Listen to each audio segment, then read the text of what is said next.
Aaron McDaniel. Thank you. Thank you so much. Thank you so much, Andreas. Real quick, there's one thing I forgot to do. Just a sec, hold on.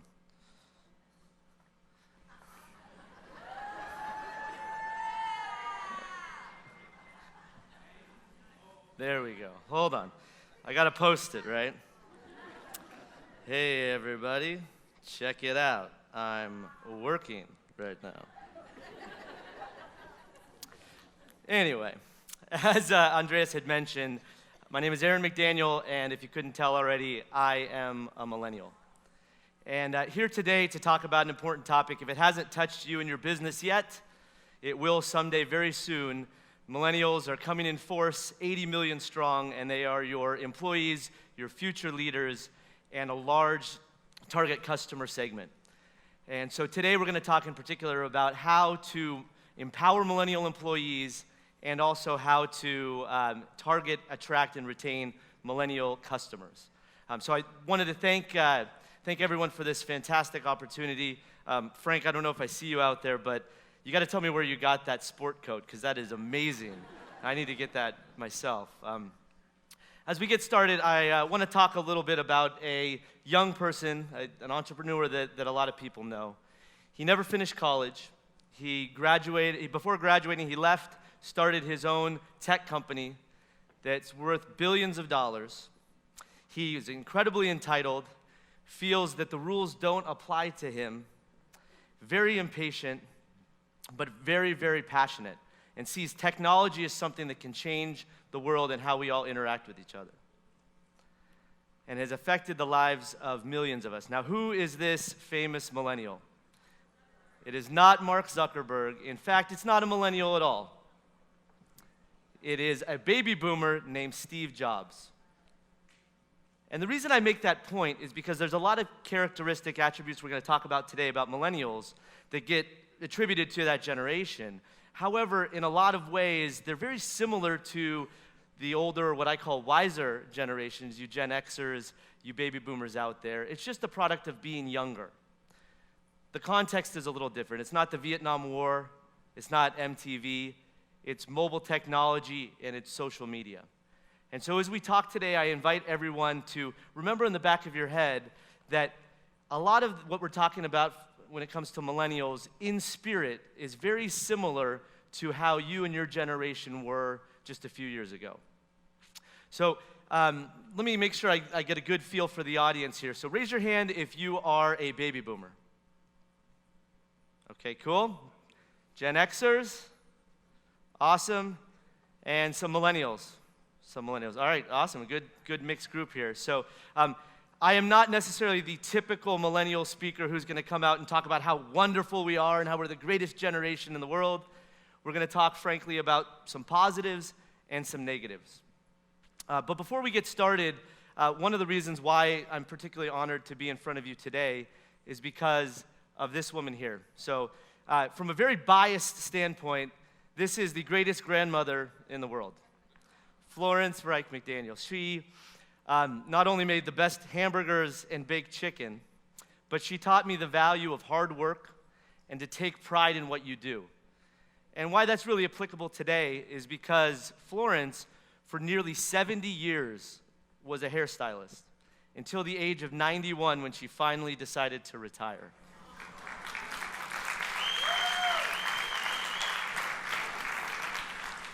And in my experience with her, she showed me how, something that you all know, it's not just a client who you're making look good, who you're giving confidence, but you are a confidant, right? You are a therapist, and you are a friend. And so I wanted to dedicate this talk to her today.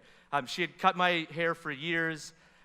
She worked at a high-end salon near Stanford University in California, Bay Area, where I'm from. And even though for 50 years she was in this one shop, as it would go through owners, she was the one constant and continued to work despite new management coming in. And one day when she was cutting my hair, I just casually said, Grandma, how much would it cost if I went into your shop to get this cut? And she said, well, for a man's cut and wash, it'd be about $75 plus tax and tip. And I started doing the math, and I said, Grandma, I think I owe you like $25,000 for all of the haircuts you've given me my whole life. So again, very honored to be here, and I dedicate my talk to my grandma.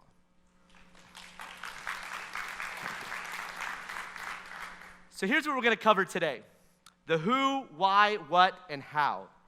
Who are millennials, why they got this way, what they want, and how we can maximize what I refer to as our Gen Y ROI, the return on investment that we put into hiring and training employees, and the investment we put into targeting millennial customers. As Andreas was mentioning, a little background on myself, a lot of corporate experience at AT&T, had some good entrepreneurial experience as well.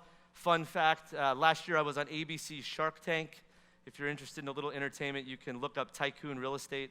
It's quite a fun experience. But a few years ago, I had realized, going through the early part of my career, that there weren't a lot of resources out there for millennials, how to be successful and how to be a good young manager. And I had been in this rotational leadership program at AT&T where day one they put me in charge of 17 people. Half of them had been at the company longer than I'd been alive. And it was very much a sink or swim scenario, and there wasn't a lot out there. So I embarked on writing some books for millennials and do my best to share from a millennial's perspective a little bit of how to motivate the millennial generation, and as I said, target them as customers. So let's start with who are millennials.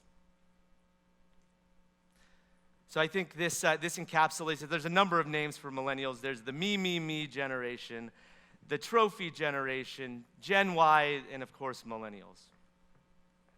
I think this quote right here really encapsulates the mindset of millennials.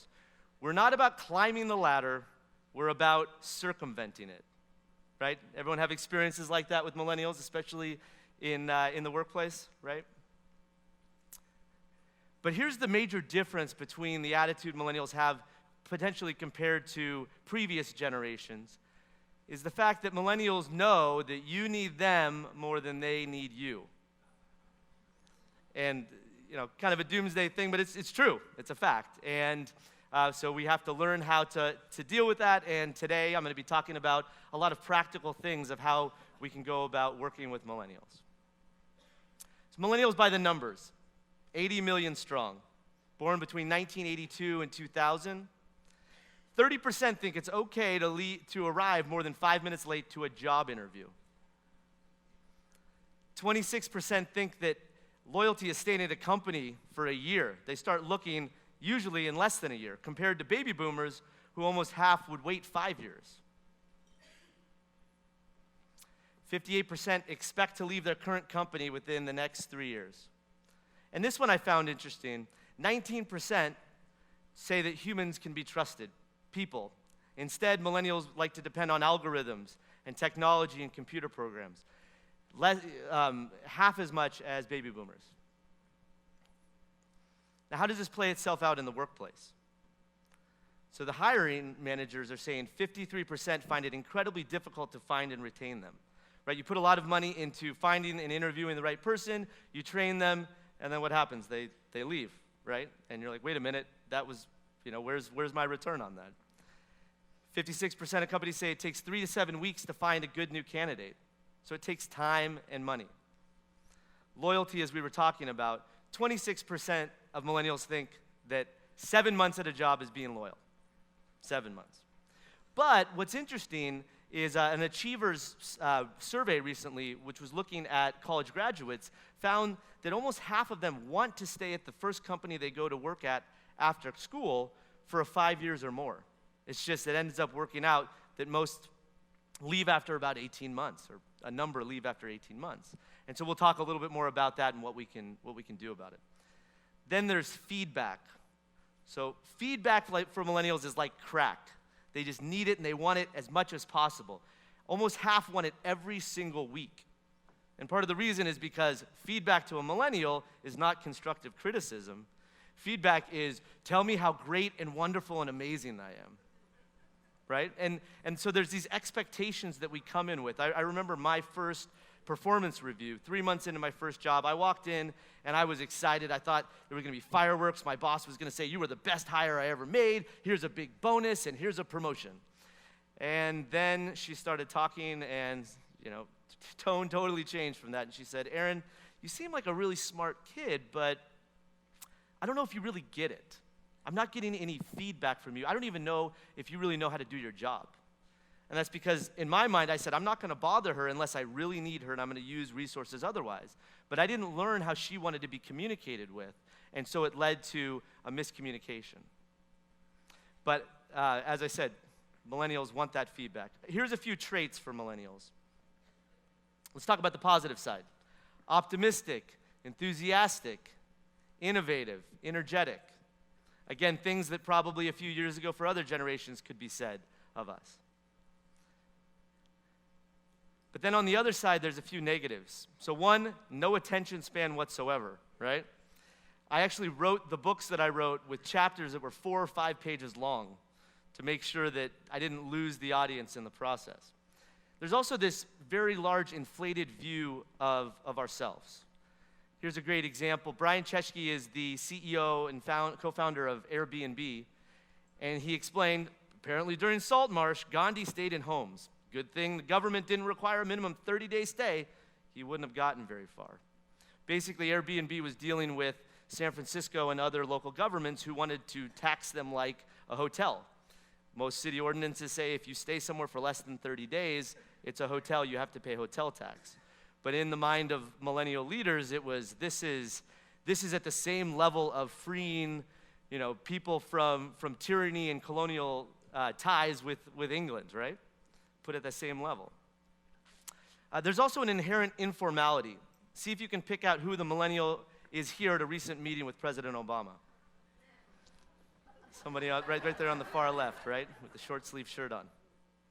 And that also shows itself in how they like to interact with bosses. They don't like the idea of working for someone, but working with someone. And so even my staff, who are millennials, you have to sort of dance the right line instead of saying, I'm the boss, this is what you do, but how do we work on this together, and how can I help you? Millennials demand value at the utmost. At a huge level, they demand value from everything they do, from the company that they work for, as well as those companies they choose to be patrons of. There's also a big challenge of authority.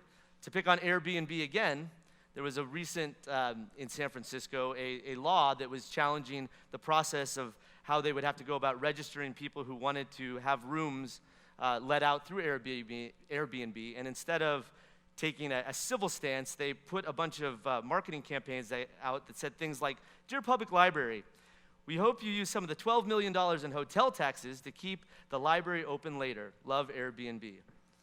We're bringing so much to this city. You need to recognize us." Very millennial, right? But there are two things in particular that, especially when mixed together, create this really toxic formula. So impatience and entitlement. Mainly because of technology, millennials are used to instant gratification. If I want a piece of information, I'll go find it. If I want to communicate with someone, whether it's via text message or Facebook or Snapchat or, God forbid, a phone call, we're able to get that interaction immediately. Then there's this sense of entitlement because as millennials grew up, we were recognized for everything, just for showing up, for participation. So we feel that we deserve to be recognized. We deserve to get that raise. We deserve to be the manager of the shop in 2 years, right? But what's most concerning, as I was saying before, is that combination of the two. So impatience and entitlement together create a lack of resilience. I think that we should have results immediately because I deserve them. Oh, it didn't work out. An obstacle came along. All right, I'll go move on to something else. There's more opportunity in this world. Sound familiar? Yeah, that didn't work out. It wasn't what I thought it was. I know it's only been a week, but, forget it, right? Okay, I think we have some real-life examples in the audience, right? So why did millennials get this way? So let's go back in time for a moment.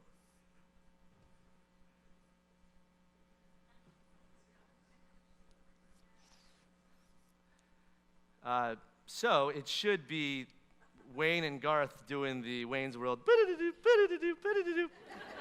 So we'll go forward with that. Okay, actually, let's see if we can get it just for the sake. There we go.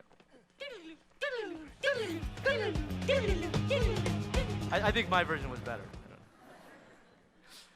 All right, so let's go back to childhood. So for you millennials out there, this will look very familiar.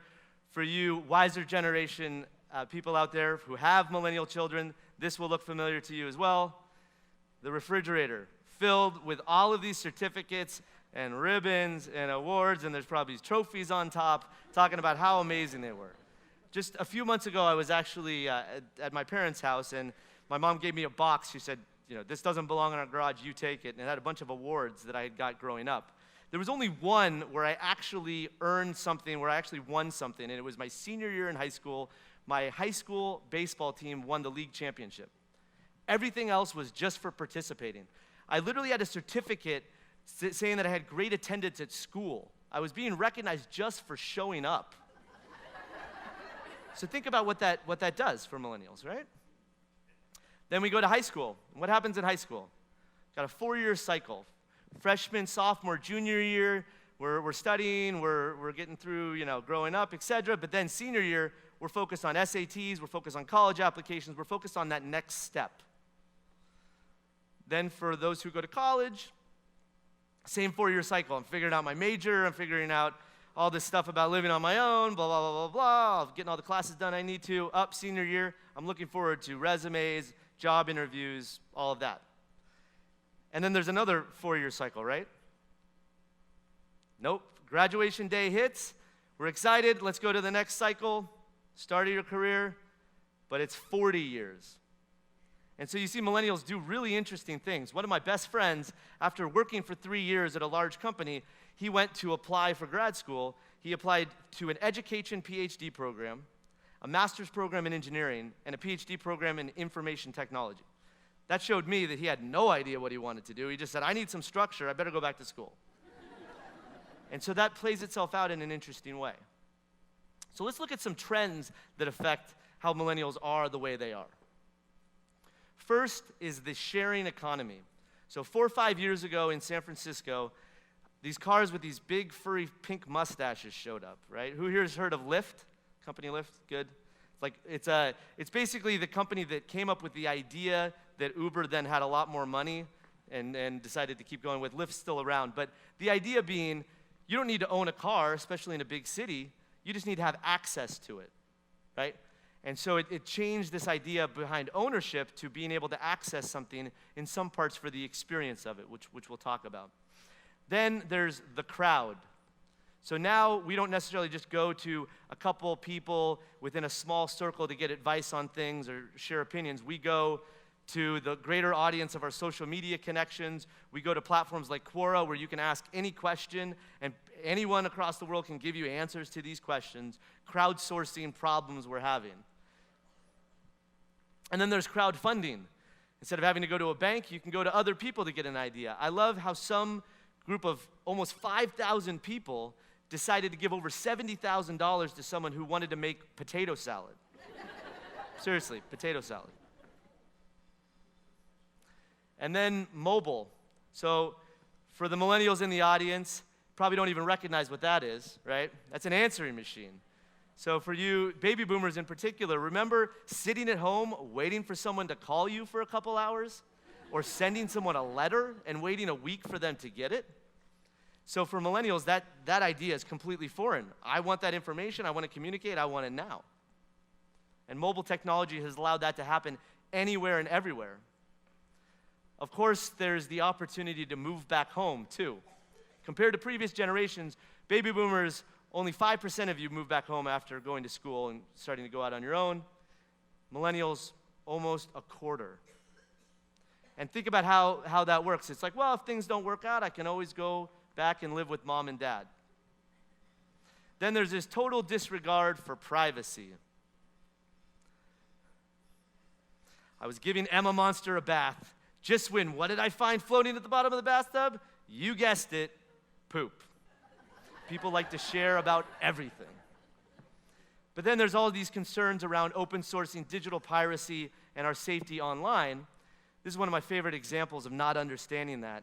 Some girl said, check it out, I got my new debit card. And then all of a sudden, a bunch of people said, what's the code on the back? What's the code on the back? And she's like, geez, the code is this. Why is everybody asking? I'm sure she had a large bank balance after that.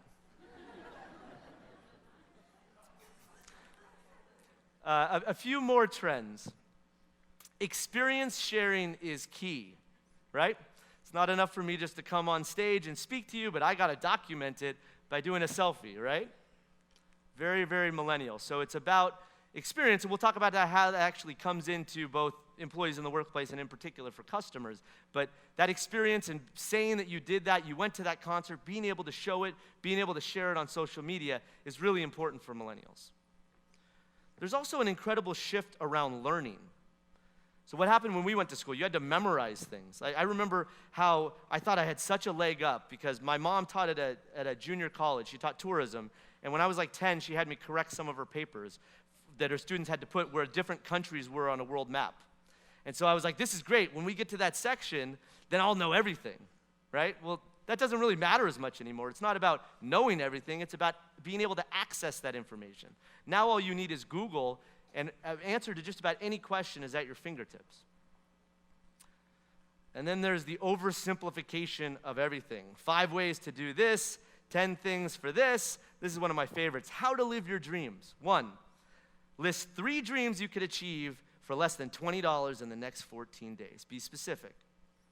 Circle the one that you think will give you the most joy and is easy to achieve. Now the hard part. Make an appointment to achieve your dream. Add the appointment to your calendar and tell someone who will hold you accountable. Right? And then, of course, the best part, live your dream. That's all it takes, right? 3 simple steps. Generally, any dream you have would take a little bit more than just writing it down on your calendar, right? But it's this oversimplification of things. And then there's group work. So while in a work environment, a lot of us are used to having to be part of a team, this is to the nth level when it comes to millennials because there were so many group projects we had as we went through the 12 years of school and into college, and we all know what groups are really like. If you guys remember The Hangover, this is a great example of how teams work. One person, Bradley Cooper, does 99% of the work. Someone else has no idea what's going on the entire time. There's the guy who always says, oh, I got it, I'll be able to help, but doesn't do anything. And of course, the person who disappears at the very beginning and doesn't come back until the very end. Sound familiar? And so that's why one small tip that I give is when you're talking to millennials, you know that old adage that don't get caught in the weeds? I call it don't get caught in the wheeze. So millennials will say, we did this, I was part of a team that did this, but if you look back to that team dynamic, what did they really do? To understand what they're taking credit for, which is versus what they really contributed. So how does this generation differences play out in the workplace? I think for some of us, it feels like a big galactic battle where worlds are colliding, right?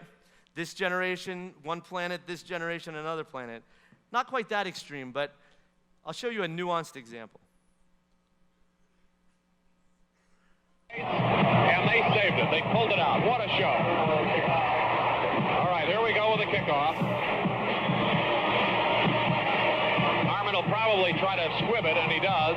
Ball comes loose, and the Bears have to get out of bounds. Rodgers along the sideline, another one. They're still in deep trouble at midfield. They tried to do a couple of... The ball is still loose as they get it to Rodgers. They give it back now to the 30. They're down to the 20. Oh, the band is out on the field. He's going to go into the end zone. He's going into the end zone. Will it count? The Bears have scored, but the bands are out on the field. There were flags all over the place. So besides being Cal grad and this being the play, one of the big pivotal things in Cal history, which happened about a month before I was born, it's a good example of how different people, depending on what perspective you're coming from, see things differently. So I think in some capacity, you name the sport, football as an example, 2 people could be watching the exact same situation, and depending on what team they're rooting for, they could have a very different idea of what happened with the play or whether a referee made the wrong call or not, right? Let's look at it in slow motion. It's in the books now as a 25-20 win for Cal. People are saying if they live to be 1,000, they will never see another finish like that. So here it is, one more time, the play to beat the band. So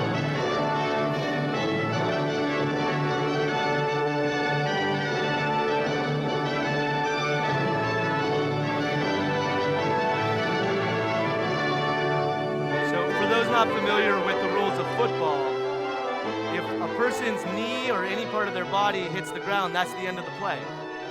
So if you're Cal, the play was perfect, right? But if you're a Stanford fan, it looks like he might have been down right there. Another rule in football, you can't pass the ball forward but only backward during a play like this. And there were at least one toss that Stanford fans think was a forward pass instead of one that was behind, this one coming up right here.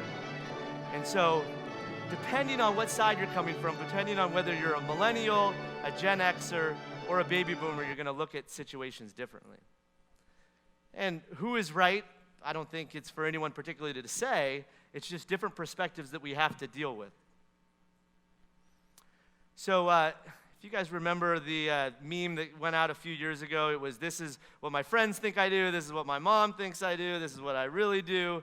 I thought I'd throw in an example of that. Hairstylist, right? My friends think that I'm on the set of Sex and the City, right? My clients think that I can pull a rabbit out of a hat. But what I really do, I'm partially a psychiatrist in addition to the other services that I provide. So let's look at some of the other generations in the workforce and how this all sort of plays together. So along those same lines, baby boomers, how do we see ourselves? How do you see yourselves? Goal-oriented and driven, right? Loyal, freedom-loving, and a lot of great experience, which is great value to be able to share that experience so we don't make the same mistakes again. But also a little bit of authority because you've earned your stripes, right? Well, to millennials, the thought is, oh, this baby boomer is afraid of change. They don't work to live, they live to work. They're workaholics, incredibly competitive. But in reality, the baby boomers are experienced and accomplished, a very strong work ethic, and have a great legacy of building entrepreneurial ventures and building out business and making the U.S. what it is today. I thought I'd have a little fun with this for you baby boomers. What our kids think we are, who do brands think we are? Don't forget that ARP discount. Pharmaceutical companies, just mountains of pills. But of course, in our own minds, you baby boomers are dancing on the beach with the breeze. But in reality, like I was saying, some of those traits. Now, the Gen Xers, how do they see themselves? Individualistic, independent, able to adapt to change, and very resourceful. Let me take care of it my way, I will get it done. I think we probably heard that type of mentality in the workplace, right? How others see them, there's a disdain for authority. Only want to do things on their own terms, and they work to live a little bit different. There's also this separation between work and play, which we'll talk about how millennials are a little different. So how are they really? Work hard, play hard, have a work-life balance, right? I'm at work, and after that, don't bother me. I'm with my family, or I'm doing other things I'm passionate about. I'll get it done when I'm back in the shop, right? Focused on productivity and efficiency and doing it their way. And then, of course, millennials see ourselves as tech-savvy, want that value. It's about work-life integration, not separating the two. And like I was saying before, they want to stay at a place for longer, but because of the mismatched expectations, it doesn't always end up playing out that way. Others see millennials as unmotivated, unengaged, very much disloyal, right? But in reality, very collaborative. They love transparency and knowing what's going on, multitaskers, and then, as we talked about, that lack of resilience because of the impatience and entitlement. So how does that play itself out when all these groups get together in work situations? If there's any kind of reorganization, things change, millennials think, oh, this is my opportunity to get promoted, right? Whereas it becomes a little bit more of a hassle if it's someone who's a baby boomer. Same thing with new technology. Millennials will eat it up. Baby boomers think, Like, I don't know about this, another system to learn, another new thing. Gen Xers are thinking, is this going to affect me being able to spend time with my family? I hope not. So that's sort of how these things play out. So what do millennial employees want? So they want that work-life integration. So when I was working at AT&T, a fairly typical day was to start calls very early. I was talking to people on the East Coast or Central Time Zone, have a few meetings. I would go do a talk for my books in the middle of the day, do a little bit more work. I'd go to some after-work networking session, go out to dinner with friends, and then spend a couple hours at night before I went to sleep, doing work before I went to sleep. Very much integrated together. I didn't want to be told by anybody that I had to sit at a desk or do one thing and give it that complete focus for hours on end. There's also this difference in how millennials look at their careers and what they're shooting for. Because millennials are not about delayed gratification, it's not about saving and building a career for 40 years and then enjoying life. It's about, how do I get these mini retirements throughout? And I think that's because of how millennials have seen what's happened with older generations. I'll give you an example. Right after I graduated college, I had the opportunity to travel a bit before I went to work. And I was in Tasmania on a tour with 20 couples in their 70s and 80s. And this was my opportunity to see the American dream in action. Right, we got up in the morning, everyone got onto the bus, we drive a couple hours, go to the next spot we were going to see. They barely could walk a few hundred feet away from the bus while I was exploring, doing other things, do the same thing 2 or 3 times a day. We would get to the hotel for that evening at about 5:30. Dinner was at 6:30. Everyone was lined up at 6, waiting for dinner to start. They ate and then went to their rooms at about 8 o'clock and went to sleep. And did it all over again. So millennials think of that and they say, well, why do I need to wait until I'm 70 and 80 to have an experience like that when I can find a way to make it happen now?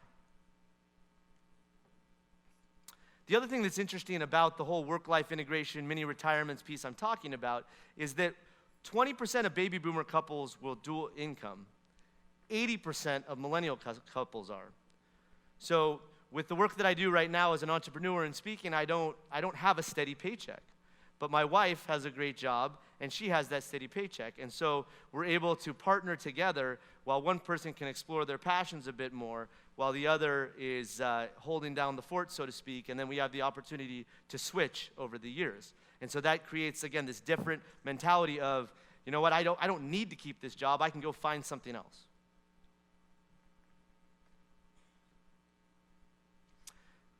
Millennials are all about the what's in it for me, right? Whiff them to the utmost. They want to be in places where if it's an existing organization, they want to be an entrepreneur. We call that entrepreneurship. And to be able to be innovative, to be able to have their hand in a lot of different things.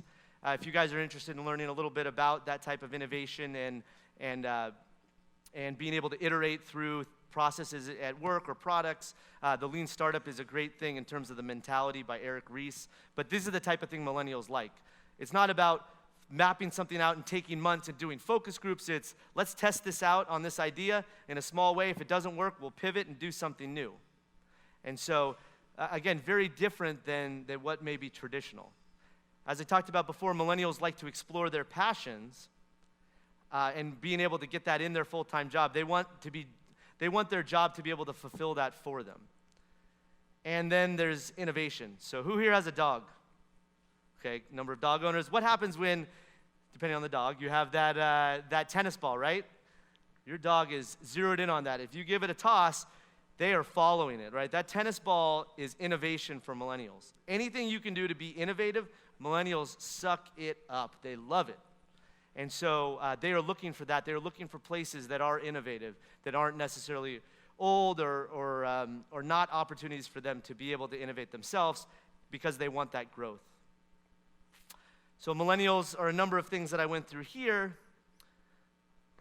but in particular, they aren't afraid to quit if they don't like what's going on, and they want that freedom more than anything else. And sometimes that's hard when you need them to be in one place handling a series of customers all day, right? They want breaks to be able to be on Facebook or other things. It's just very different. And the reason why it matters is because unlike previous generations, millennials have more options. So to run through a few of the options, Airbnb. What happened in San Francisco, which made the rents as crazy as they are, is a lot of people would put their apartments up on Airbnb. They would rent it out for a week and a half. They'd go couch surf at their friends' houses. They'd have more than enough money to pay their rent, and then they would live there the other 3 weeks a month. So they were able to not even need a job and be able to take care of some of their major expenses. Then there's companies like Uber. If you have a car, at any time, you just turn on the app and you can make money driving around. It's companies like TaskRabbit. Have you guys heard of TaskRabbit? Who's heard of TaskRabbit? Okay, you can get anyone to do anything on TaskRabbit. To research something you don't want them to research, to build IKEA furniture that you don't want to build yourselves, you could do just about anything. And then there's platforms like Upworks that allow you, if you have graphic design or some other expertise, to be able to make money that way. And as I said before, millennials can always move back home.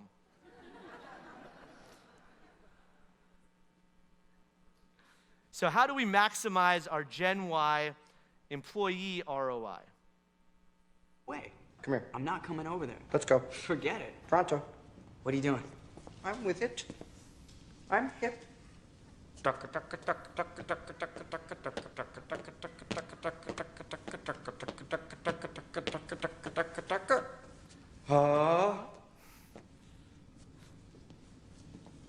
don't look at me like I'm frickin' Frankenstein. Give your father a hug. So that's what not to do, right? It's not about attempting to seem cool and, hey, I'm hip and with it. But there are a few things that you can do at a few different levels. So there's the management level to the individual employee. How do we manage them? Certain structures we can put into our businesses, and then overall what we can do from a culture perspective to be able to attract and retain millennials.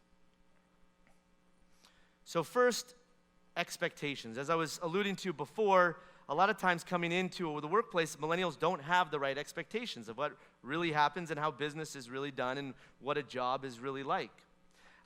When I was at Cal, I had the unique opportunity to teach a course on leadership, and every semester I had one of the associate vice chancellors come and talk to the group.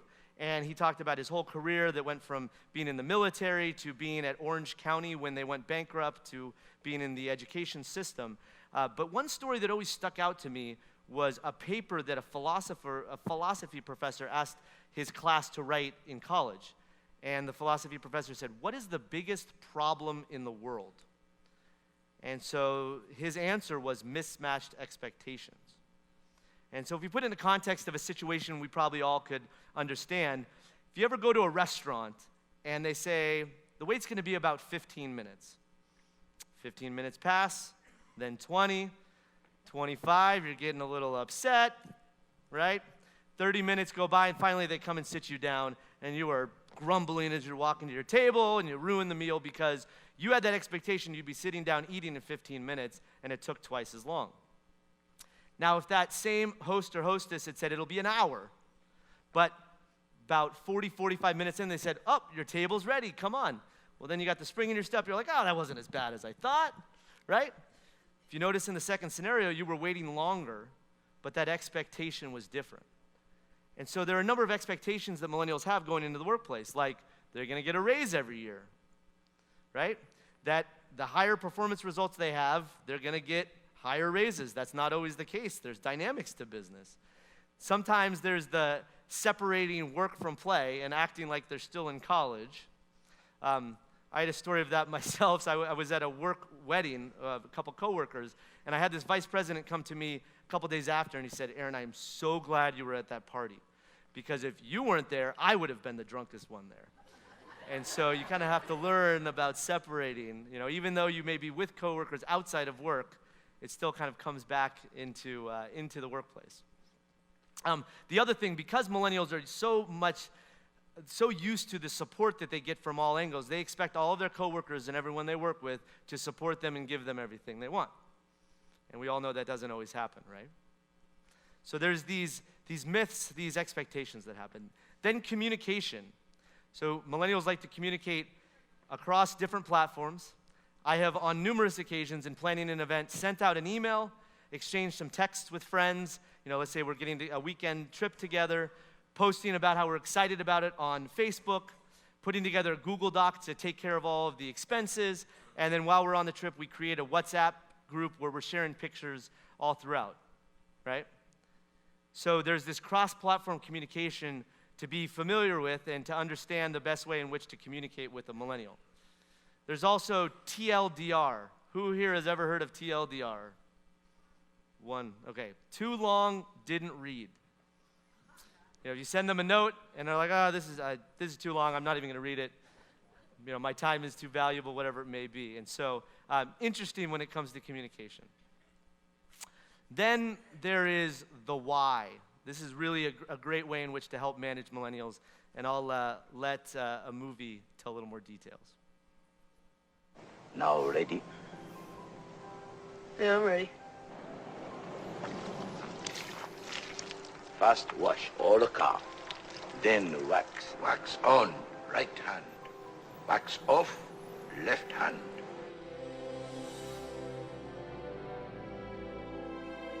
Wax on, right hand, make a circle. Wax off, left hand, circle. Accomplish, paint the fence. Okay?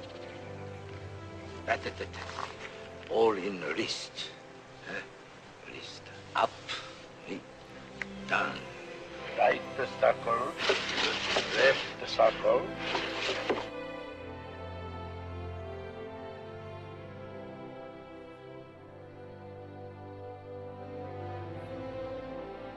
I learned plenty. I learned how to sand your decks, maybe. I wax your car, paint your house, paint your fence. I learned plenty, right? Not everything is as simple. Daniel-san! What? Come here. Show me sand floor. Sand floor. Sand floor. Now show me wax on, wax off. Wax on, hat. Wax off, hat. Show me paint the fence. Up, down. Show me paint the house, side, side. Lock wrist, side, side. Yes. Show me wax on, wax off. That! That! That! That! Show me paint the fence. That! Face! That! That! Show me side to side. Yes! That! That!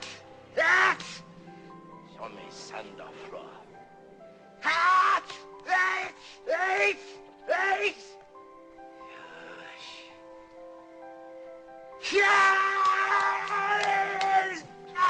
Stop! Oi, come back tomorrow.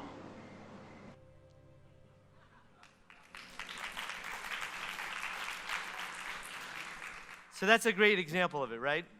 Danielson didn't quite understand that everything he was doing, all those chores, were for a purpose. The only difference between a Gen Xer like Danielson and a millennial is a millennial would have left halfway through painting the fence. Right?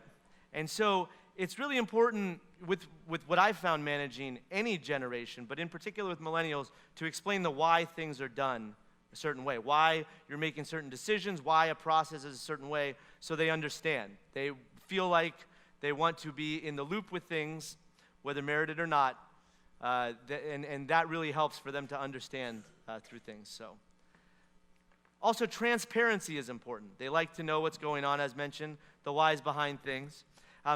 Not saying we should go as far as Buffer does. Buffer is a company that makes social media tools. Everyone's salary is public to all employees. They actually have Fitbits and other wearables where they track each other's healthcare progress stuff. Not suggesting that, but saying that, anything you can do to be more transparent about things is appealing to millennials. The big pillars of management that get a lot of focus are setting a vision and motivating. But I think one that is often forgotten is removing obstacles. And so millennials in particular, because we talked about the lack of resilience, if they come across too many obstacles, there's the propensity to maybe want to give up or move on to something new. And so I experienced this myself. I worked at AT&T, was working on an education go-to-market tablets for kids in schools.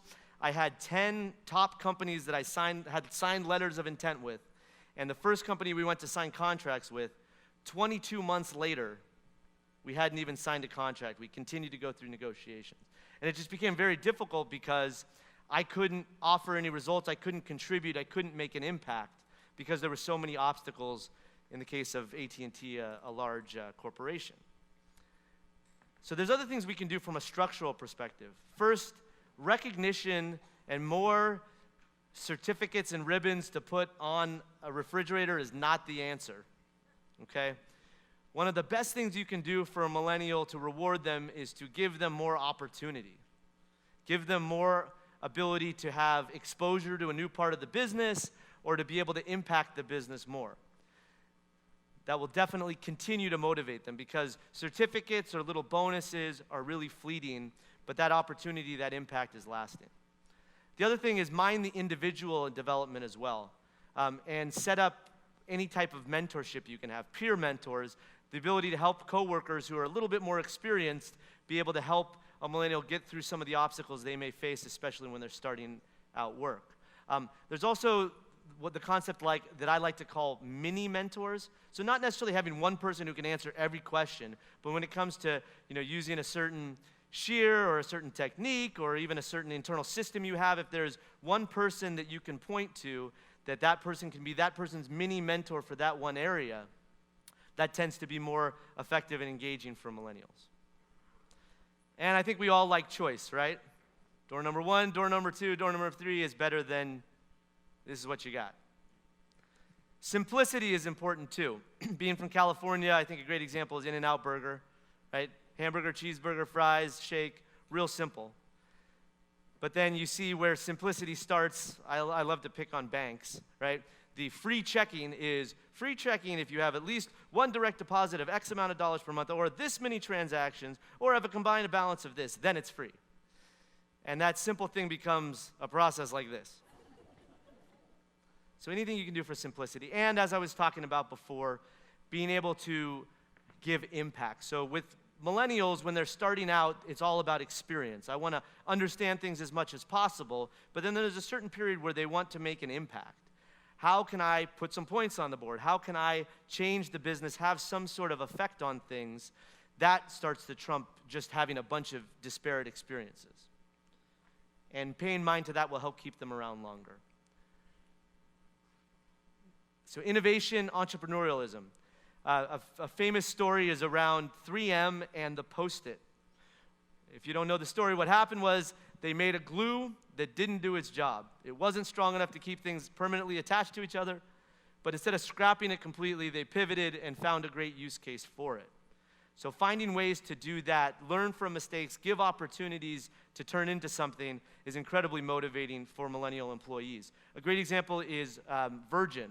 So a Virgin employee went through the process of getting married, and she just hated the process. She said it was terrible. There's a lot of ways to fix it.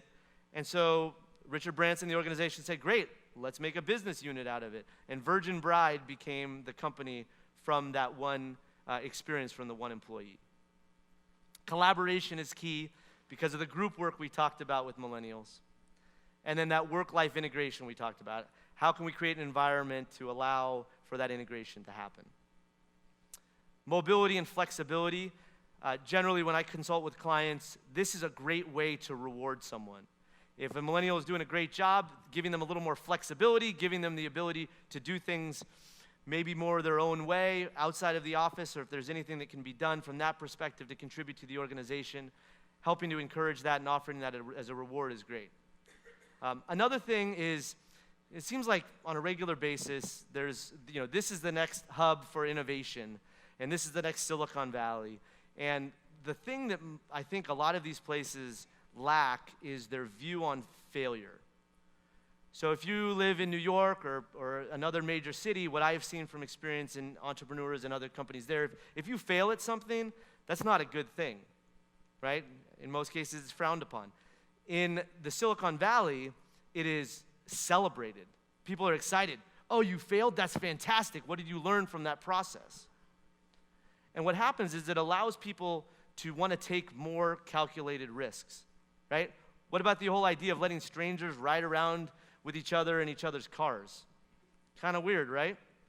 There's Uber. How about letting people stay in people's houses? You want a stranger staying in your house? Airbnb. So those wouldn't have happened if there wasn't an environment to say, hey, it's okay to take calculated risks. And this type of thing really motivates a millennial employee. If they come to you with an idea that says, hey, this is something I think is good, if you can find a low-risk way for them to test it out, that is incredibly motivating for them because they get to explore something they're interested in and potentially contribute to your business. And these can happen in large and small ways. So how do we test out how our millennial employee empowerment is? You can ask yourself these questions. So how are we allowing millennial employees to take ownership of their work and impact our business?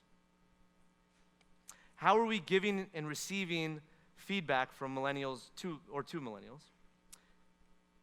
How are we explaining the what's in it for me, setting those expectations so that we're maximizing that return on investment from training someone and so they don't just leave a few months after?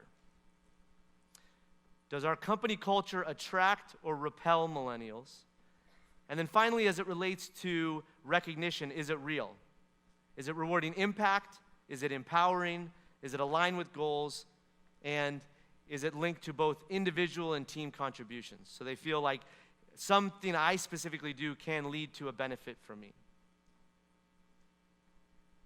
So why does this matter? Because millennials are the future leaders of our business. And when you look at the equation, the value they create minus all the costs it takes to hire them, to train them, and to pay them is that return on investment. Now, what do millennial customers want? Simplicity. So a salon that I've gone to in the past in San Francisco, in order for me to get an appointment, I usually have to call the phone number. Sometimes they pick up, sometimes they don't. When I leave a message, sometimes they call me back, sometimes they don't. Whenever I come in, they remind me that they're cash only and they have an ATM in the location. Not making the process simple. There's another salon in San Francisco focused at millennial men called People's, and they have an online booking system where you can pick the specific stylist you want to work with. You can actually pre-order product, either have it shipped to you or picked up and ready when you actually go in. The experience when you go in to actually have the services done, you get cucumber water, you get greeted at the door by name. There's a lot of great things in the process, and it may make it very experiential, but also simple. You feel like you went back 75 years to the old barber shop with the guys wearing vests and very much in line with that, very nicely groomed beards, etc. Another thing millennials want is innovation.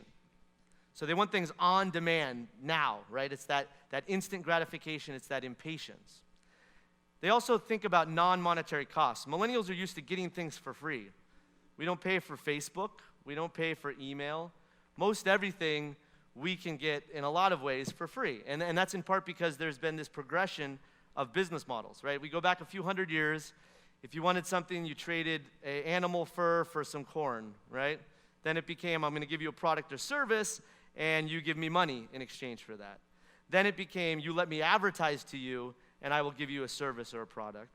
And now it's become, if you give me access to your data so I can use it some other way, then you can get something for free or reduced cost. And so, obviously it depends on the business and a direct service that a lot of your businesses are providing, that makes it very difficult. But if there's little things that you can offer for, they may have a small monetary cost for you, but may not translate to a monetary cost for employees that you can, or for millennial customers that you can monetize another way, can be very compelling. And then back to innovation. So just like on the employee side, millennial customers want to be associated with and be patrons of businesses that are innovative, even in small ways. And so along those same lines, millennials want to buy from companies that they have aligned values with. 87% believe that a business's purpose is not just profit, but also a purpose. So when companies like General Electric, amongst their employees, have over 1 million hours a year of volunteer time, companies like Tom's Shoes, who here has ever bought Tom's Shoes? probably like the idea that someone else, a kid either domestically or internationally, is getting a free pair of shoes while you're buying your shoes that you were going to buy anyway.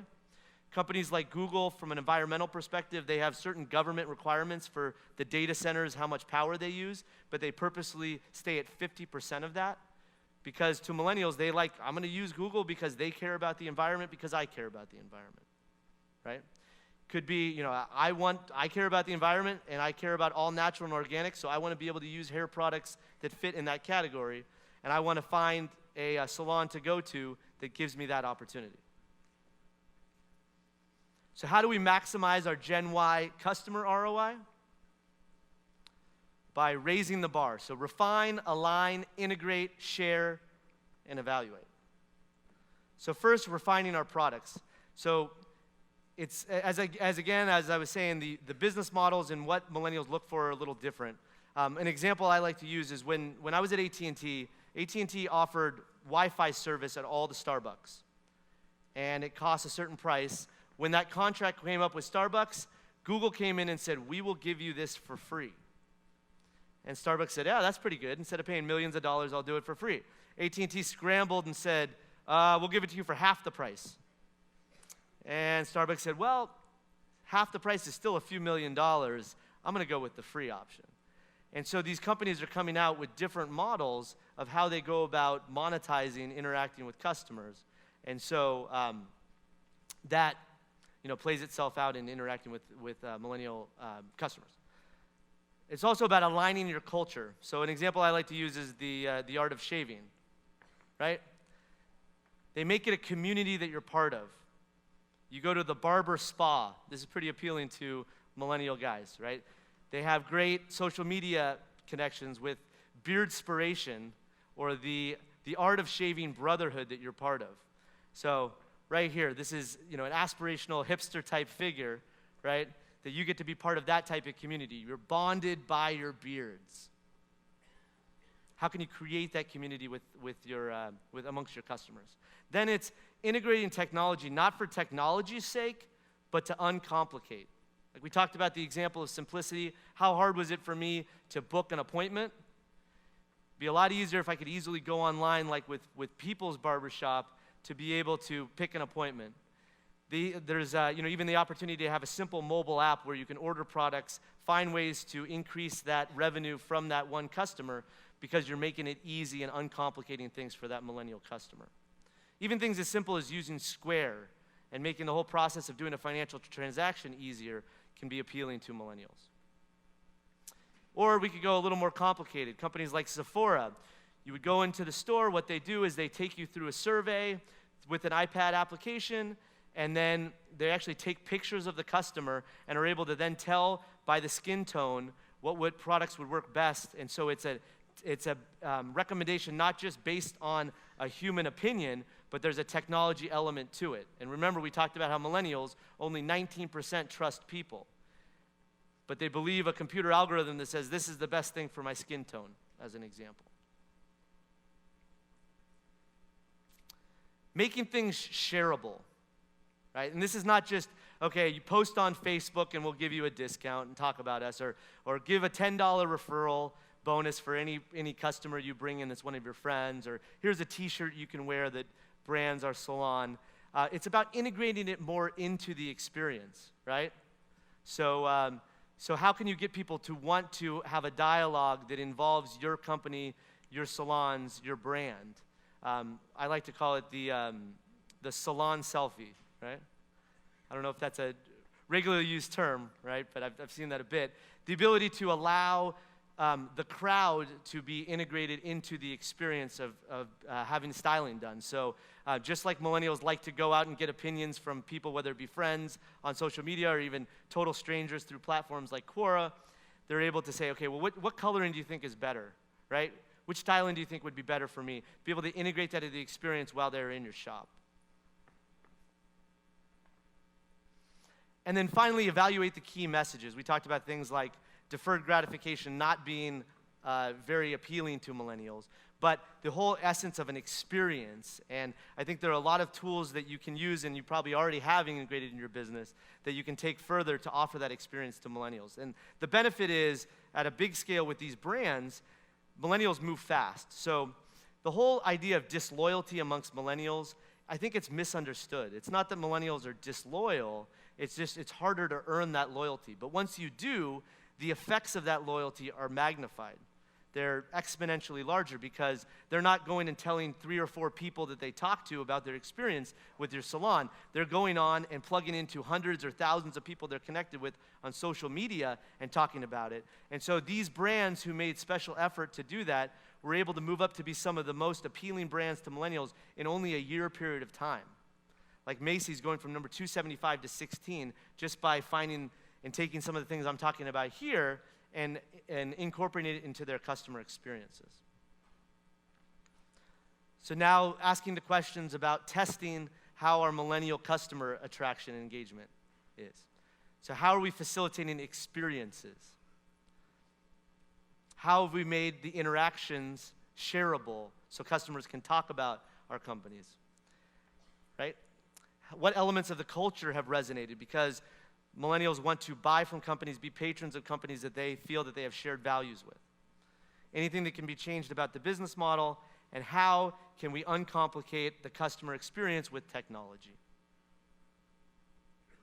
So ultimately, why that matters is that's the difference between success and failure long term. This is a bit of an extreme example, but once Uber came into San Francisco, within 1 year, taxi companies lost 65% of their revenue in 1 year, which is crazy because of disruptive things that have come in, different models. And so ultimately, because of the size of millennials, they're going to continue to be one of the largest segments of customers to focus on. So I think we have about 10 minutes left, and I would love to answer any questions or have a dialogue about things related to what I'm talking about, not related, frustrations about millennials, but would love to open it up to chat a little bit. Does anybody have anything? Bueller, yeah, okay. Yep. Yep.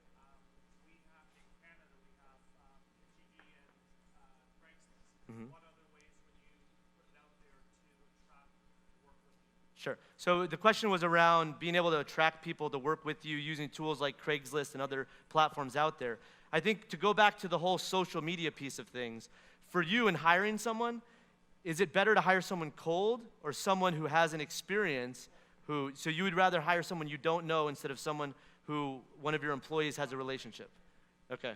Well, meaning this. So would you rather randomly get someone on Craigslist to respond, or would you rather have one of your current employees or one of your customers or someone in your network be able to come in and say, yes, I'm interested? And it may not be that they're trained, because I understand you wanting to train them from the ground up, but at least they know them as a person and you would know whether they're reliable or other things. So plugging into the social network element of things, letting your customers and your employees know that you're wanting to hire someone, and being able to show what that culture is like at your shop would be a great example. Yeah. Yes? My name is Jason. Hey, Jason. First of all, this is so inspiring to me because Oh, thank you. Thanks.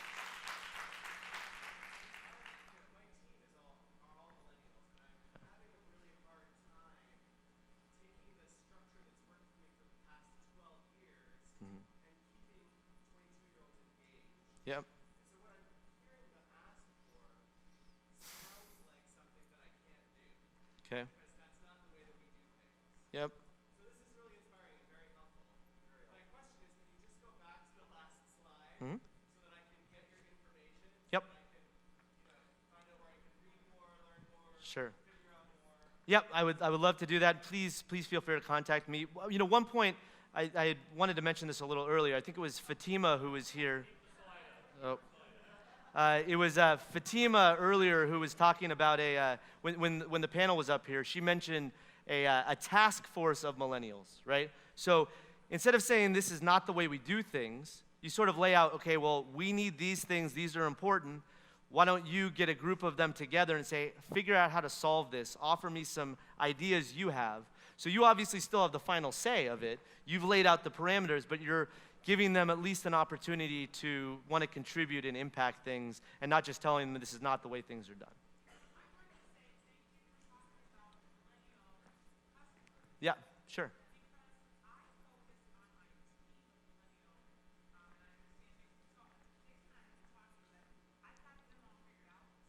Yeah.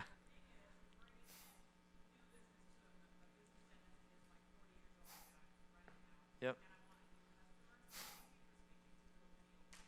Sure. Absolutely. So, and to build off of that, thank you.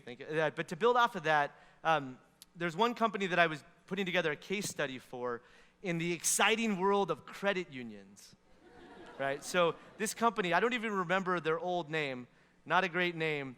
They rebranded Vibrant Credit Union, and they basically changed a lot of their culture to appeal to millennials, and then allowed that to connect with their customers. And so they took what a lot of people would consider to be a pretty boring business, and they basically allowed for changing of their culture to appeal not only to employees, but to customers. And that's sort of a nuance that I didn't say directly, but there's that sort of blending of the two lines between employees and customers, and how, because millennials are less formal, and because of a number of things we talked about, it's a little bit more fluid than being completely separate, if that makes sense. Meaning, if you are changing your culture, it not only can apply to the millennial employees you have, but also to millennial customers, because they want to be a client of a shop that they see as innovative, and a number of the things I talked about. So, anyone else? Yes?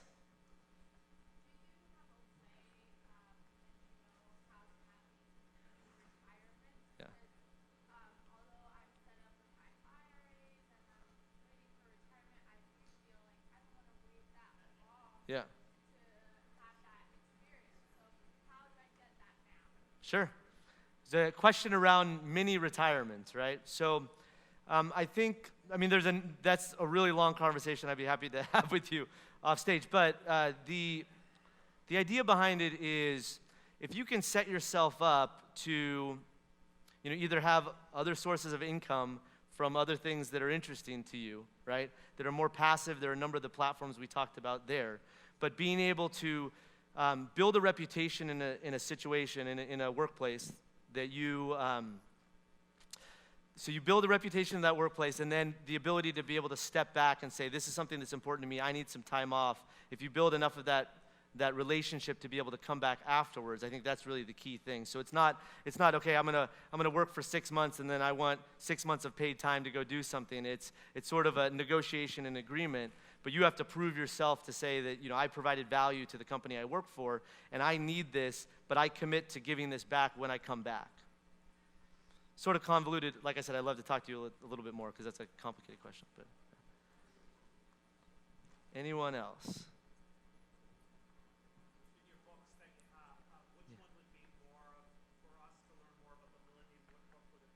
So these are more targeted at millennials. So this would be a good tool if you have a millennial manager. That is what I'm working on right now. Yeah. Do you have a website? Yes, so if you go to aaronmcdaniel.co, there's a number of things there. And if you email me, I'd be happy to share more stuff. I will give you a lot of resources. Absolutely. Sure. Awesome. I know it's the end of the day. We got 4 minutes left, so I'll excuse everybody early. But thank you again. I really appreciate the opportunity. Thank you so much.